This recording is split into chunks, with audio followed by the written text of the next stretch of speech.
அண்ணாமலை வெளியிட்ட ஆதாரம். முதல்வரின் ஜெர்மனி பயணம் அம்பலமான தில்லாலங்கடி வேளை. தமிழகத்திற்கு புதிய தொழில் முதலீடுகளை ஈர்க்கும் விதமாக ஐரோப்பிய நாடுகளுக்கு முதல்வர் ஸ்டாலின் அரசுமுறை பயணம் மேற்கொண்டுள்ளார். சென்னையில் இருந்து கடந்த 30ஆம் தேதி விமானத்தில் புறப்பட்ட அவர் ஜெர்மனியின் டசல்டாஃப் நகரை வந்தடைந்தார்.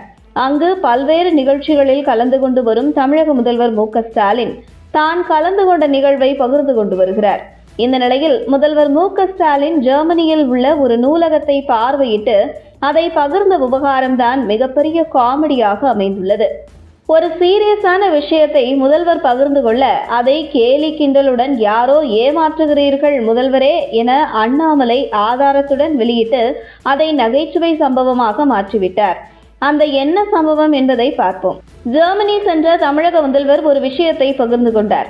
அதில் பழந்தமிழ் இலக்கிய சுவடிகள், பல முதற் பதிப்புகள் என 40,000 அரிய தமிழ் நூல்களை கற்று கோலோன் பல்கலைக்கழகத்தை தமிழ் நூலகத்தை பார்வையிட்டேன் என தெரிவித்த முதல்வர், மேலும் ஐரோப்பாவில் தமிழியல் ஆய்வுகளுக்கான முக்கிய மையமான கோன் தமிழ்துறை மூடப்படுவதை தடுக்க ஆட்சிக்கு வந்ததுமே 1.25 கோடி ரூபாயை வழங்கியது நமது திராவிட மாடல் அரசு என தெரிவித்த முதல்வர், மேலும் அது வீணாகவில்லை என்பதை இங்குள்ள டாக்டர் ஸ்வென் வாட்ஸ்மேன், மிஸ்டர் ஷாரோன் நாதன், மிஸ்ஸஸ் டாரியா லாம்பிரிட்ஜ் ஆகியோரின் தமிழ் ஆர்வத்தை கண்டபோது அறிந்து மகிழ்ந்தேன். சென்னை, மதுரையை தொடர்ந்து கோவை, திருச்சியிலும் மாபெரும் நூலகங்களை அனைவருக்குமான அறிவு மையங்களாக அமைத்து வரும் நமது முயற்சிகளுக்கு நல் ஊக்கமாக இந்த கோலோம்னி லைப்ரரி விசிட் அமைந்தது என முதல்வர் மு.க.ஸ்டாலின் தெரிவித்திருந்தார். இதற்கு ஜெர்மனியின் கோலோன் பல்கலைக்கழக காலத்தின் தமிழ் துறை மூடல் என்கிற செய்தியை சுட்டி காட்டியுள்ள அண்ணாமலை, ஜெர்மனி நாட்டுக்கு சுற்றுலா சென்றிருக்கும் முதலமைச்சர் ஸ்டாலின் அவர்கள் கோலோன் பல்கலைக்கழக தமிழ்துறை நூலகத்தை பார்வையிட்டதாக தெரிவித்துள்ளார்.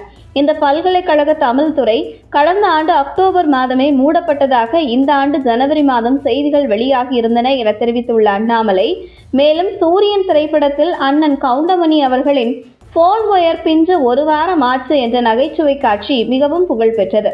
முதலமைச்சரின் நகைச்சுவை நாடகங்கள் அதற்கு சிறிதும் குறைந்ததல்ல. முதலமைச்சர் மு.க.ஸ்டாலின் அவர்கள் தனது வீண் விளம்பரங்களை நிறுத்திவிட்டு கோலோன் பல்கலைக்கழகத்தில் மீண்டும் தமிழ்துறையை கொண்டு வர உரிய நடவடிக்கைகள் மேற்கொள்ள வேண்டும் என வலியுறுத்துகிறேன் என தெரிவித்துள்ளார் அண்ணாமலை.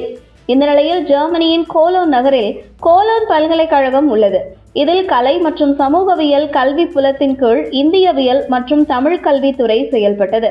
1963 முதல் இயங்கிய இந்த தமிழ்துறை கடந்த 2024ஆம் வருடம் அக்டோபர் மாதம் 30ஆம் தேதியுடன் மூடப்பட்டதாக தகவல் வெளியாகியுள்ளது.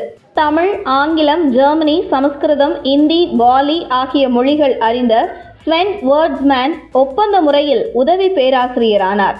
அவருடைய பணிக்காலம் கடந்த 2024 அக்டோபருடன் முடிவடைந்துள்ளது. அதன் பிறகு வேறு யாரையும் நியமிக்காமல் கடந்த 60 ஆண்டுகளாக இயங்கி வந்த தமிழ் துறையை கோலோன் பல்கலைக்கழகம் மூடி உள்ளதாக கூறப்படுகிறது.